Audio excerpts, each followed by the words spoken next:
Halo sobat daun. Di sini aku mau bikin jamu herbal buat obat batuk. Pertama, aku metik daun sirsak sebanyak 6 lembar dan daun kumis kucing sebanyak 3 pucuk.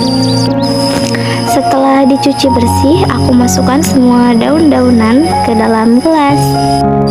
Kemudian, siram pakai air mendidih. Lalu kita diamkan beberapa menit sampai daunnya agak hitam. Nah, seperti ini. Lalu kita pisahkan daunnya. Jamu herbal siap dikonsumsi. Selamat mencoba.